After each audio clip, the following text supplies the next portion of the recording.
What a cute puppy! Look at my two And what a cute penis!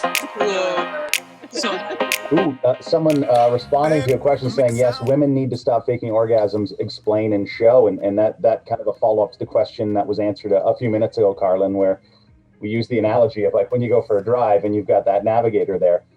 If you don't always know the route, it's nice to get a little update. I need you to make a left-hand turn and then go down and then up and down and up and down, up, down, up, down, and then put it in park.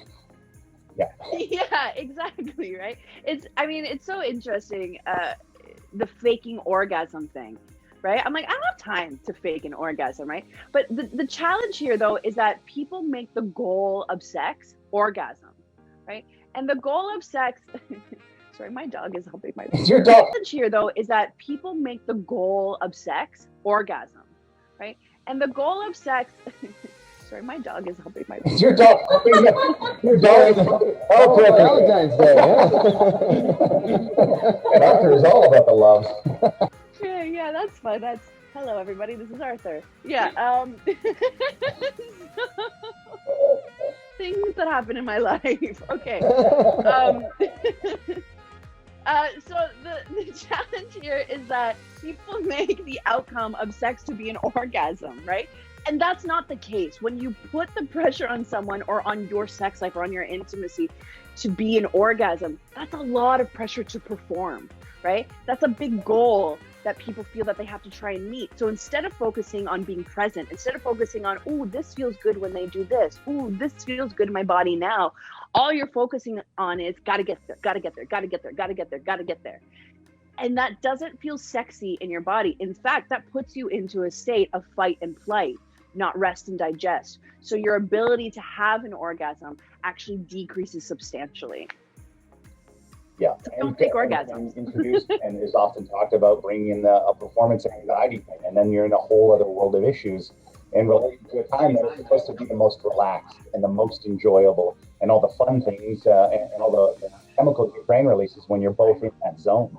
Question that I was wondering about, Carlin. We were talking, like you were saying, how spontaneity can be a difficult thing sometimes. Yeah. And we're all in a rut of some sort or a routine of some sort, just given the pandemic. Where's the line between, and I know a lot of it boils down to communication, but between like kind of planning your night out ahead of time, like tonight we're gonna get freaky, but then is like there's that concern of, will the mood stay the whole time? What happens when a kid starts yelling from upstairs or something like that? Like where's the line of spontaneity versus kind of having a bit of a roadmap laid out? Well, I think the spontaneity can kind of come like before, you know what I mean? So schedule the date night, but then flirt with your partner, right? Even though you might be in the same house, like go to the bathroom and send a sexy text, like take a sexy picture in like the bathroom downstairs while he's upstairs, like fixing something. Like, you know what I mean? Like, I think the spontaneity can be part of the buildup, right? And not only part of the buildup, but when you plan a date night, then you get to think about it more, right? You also get to think about, what do you want to do? So maybe bring a surprise to the date night that you don't tell your partner about, right? Like, it still can be fun and spontaneous. Yeah. It just, we live busy lives and many people have kids and work and all of the different obligations, right? And that's totally okay. So now he's biting me and humping the pillow. My dog. And work and all of the different obligations, right? And that's totally okay. So now he's biting me and humping the pillow. My dog. Well, clearly he listens to your sessions, Carlin. He's taken all that advice and put it into a real world, the real world arena here. A lot of little kinks. We live very healthy energy up at Goddess HQ, right? There's a lot of... Someone sent a DM saying, scenario time, let's say you're in a partnership with a set of mismatched desires, meaning higher libido than the other, or being interested in exploring kinks. What's the clearest path with that conversation? The clearest path with that conversation is, first of all, understanding that those are two separate conversations. So mismatched desire conversation is different than the I have kinks to explore conversation.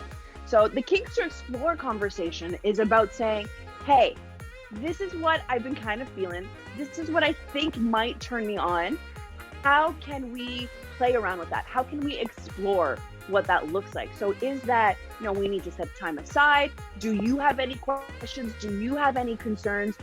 Do you think that this will also turn you on? And do we need to make an investment in this, right? So do we need to go shopping, which is so much fun, right? Like, do we need to go and do that? What does that mean? What does that look like? And what's our budget to invest in this, right? Because you can go from like, I don't know, like a white room to a red room really quick, you know what I mean? Yes. You can have some recreational and then you can go professional quality. Yeah. And then when we look at the like mismatched libido stuff, that's a little bit different.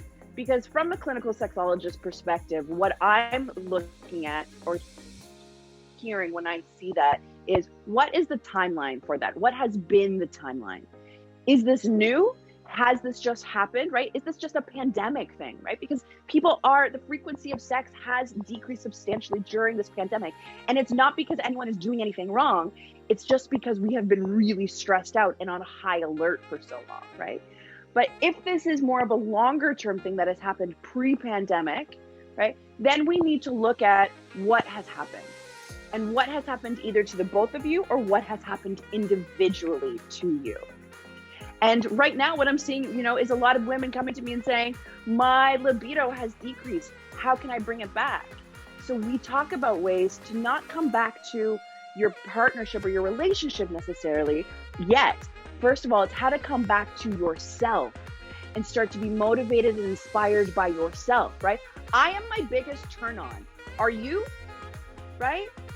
Asking yourself that and having that question and then bringing your relationship into it. I am not, but that's really good. That's really good.